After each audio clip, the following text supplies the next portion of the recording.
शहरात आयोजित विधवा मुक्तीचा हुंकार ठरली विधवा परिषद। एक काळ असा होता जेव्हा विधवा भगिनींचे जगणे मान्य नव्हते। पती निधनानंतर तिला करंटी पांढऱ्या पायाची म्हटले जायचे। अनेक बंधनं, आर्थिक अडकाठी यामुळे तिच्या वाटा थांबल्या होत्या। मात्र आता तुम्ही संघर्ष करू शकता। अनेक कायदे महिलांना बळ देत आहेत। योजनांची माहिती घ्या, संघर्ष करा, रडू नका तर लढायला शिका, असे प्रतिपादन यशदा संस्थेच्या प्रशिक्षक पुष्पलता भोरे यांनी केले। पती एकदाच मरतो, मात्र त्यांच्या पश्चात पत्नीला आयुष्यभर अडचणींचा सामना करावा लागतो। यासाठी विधवा महिलांना बळ देऊन त्यांना सन्मानाने उभे करणारी विधवा परिषद असल्याचे प्राध्यापक DS लहाने यांनी म्हटले। परिषदेच्या अध्यक्षस्थानी चित्रपट निर्माते हरीश इथापे हे होते, तर प्रमुख अतिथी व मार्गदर्शक म्हणून यशदा प्रशिक्षक पुष्पलता भोर ह्या उपस्थित होत्या। यावेळी आयोजक प्राध्यापक DS लहाने, प्राध्यापक शायनाताई पठाण, पत्रकार रणजित राजपूत, गणेश निकम, दीपक मोरे, संदीप वानखेडे, शौकत शाह, ज्योती पाटील, सुरेखा साळवे, अनिता कापरे, प्रतिभाताई भुतेकर, स्वाती सावजी, गजानन मुळे आदी उपस्थित होते।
विधवा घटस्फोटीत महिलांची जी स्थिती आहे ती काही इतकी चांगली नाही।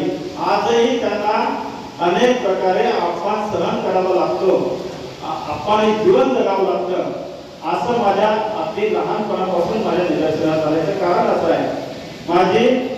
माझी आत्या विधवा होती, माझी चुलत बहीण विधवा होती, माझी आत्या बहीण विधवा होती आणि त्यांचं जीवन मी अगदी जवळून बघितलं आणि किती समस्या त्यांना निश्चितपणे येतात हे होतं की हे बघितलं आणि मला त्याचं खूप वाईट वाटलं। आपण तसा जर विचार केला तर आपल्या समाजामध्ये महिलांना एक मानाचं स्थान आहे। महिलांना आपण देवीचं, सरस्वतीचं रूप त्यांना समजतो, त्यांना मानतो। लग्न जर करत असेल तर लग्न घरी आल्यानंतर की ती सून घरात उंबरठा ओलांडून जेव्हा घरात येते तेव्हा आपण म्हणत असतो की ही सून नाही, ही आमची लक्ष्मी आहे, आज लक्ष्मी आमच्या घरामध्ये आली, आपण असं म्हणत असतो। आणि जी लक्ष्मी जेव्हा आपल्या घरामध्ये येते, लक्ष्मी म्हणून तिचं आपण स्वागत करतो, तिच्यासोबत चांगलं राहतो आणि जेव्हा याच लक्ष्मीचा पती वारतो आणि त्या कारणामुळे मला दुःखपणे सांगावं वाटतं की कोणतीच महिला, कोणताच पुरुष आपल्याला विधवा व्हायचं किंवा विधवा व्हायचं म्हणून लग्न करत नाही। ती कधीच स्वप्न बघित नाही. तिथं पहिले हे स्वप्न बघते. माझी आई तर मला नेहमी सांगायची, आई तर कुंकू का लावते. लहानपणी मला समजायचं नाही. तर आई म्हणायची की मला मी तू देवळात गेलं तू काय मागते. मी जेव्हा आईला विचारायचं होतं तेव्हा आई सांगायचे की मी माझ्या कुंकवाला आईची मागते. म्हणजे माझ्या पतीचं माझ्यापेक्षा चांगलं झालं पाहिजे, त्यांना माझ्यापेक्षा जास्त किंवा माझ्या पतीला मिळालं पाहिजे अशी प्रार्थना करणारं कोण जर असेल तर त्या ह्या आमच्या सगळ्या माता भगिनी निश्चितपणे आहेत, त्या प्रार्थना करतात.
संपर्क करा.